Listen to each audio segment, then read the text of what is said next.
What is a growth factor? A growth factor helps you calculate, in one step, a final amount after a percentage has been added or subtracted. It can either represent an increase, a decrease, or zero change. Often, when the growth factor represents a decrease, it is called a decay factor.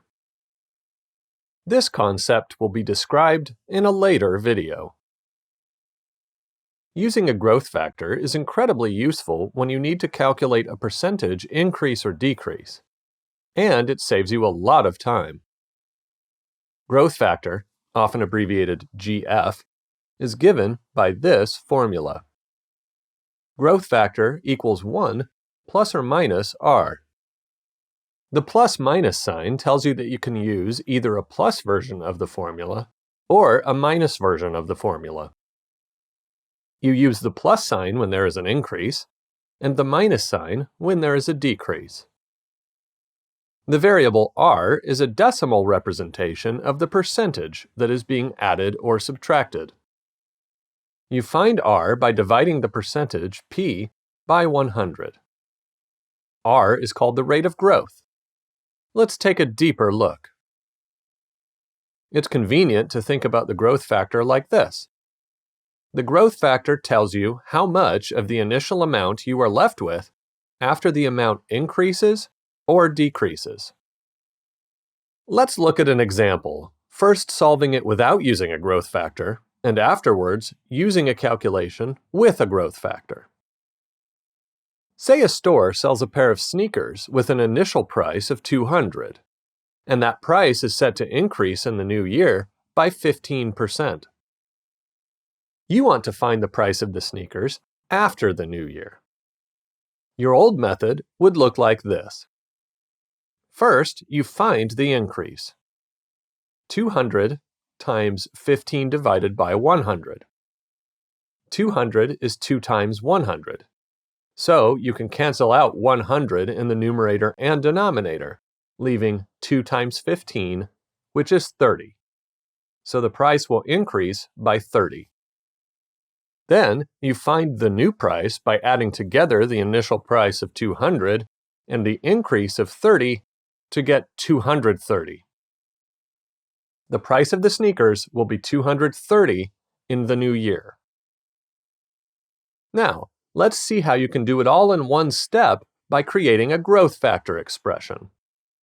Combining the two original steps, the initial price plus the percentage increase, gives you the opportunity to factor out the price, leaving you with a very elegant formula.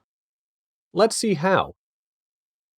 Notice that the price 200 is in both terms, which means that you can factor it out. This gives you 200 multiplied by the quantity 1 plus 15 over 100. 15 over 100 is the same as 0.15 in decimals. So you get 200 times the quantity 1 plus 0.15. Do you notice the resemblance? If you ignore the 200, you're left with 1 plus 0.15. This is the growth factor, 1 plus R, but you have inserted 0.15 for R. This factorization works for all situations where you want to add or subtract a percentage from the initial amount. So you can always use the one-step formula of the growth factor to find the final amount. You just multiply the initial amount by the quantity 1 plus R. There really is no reason to do two operations when you can learn to use the growth factor formula and take care of it all at once. Now let's finish the calculation. 1 plus 0.15 is 1.15.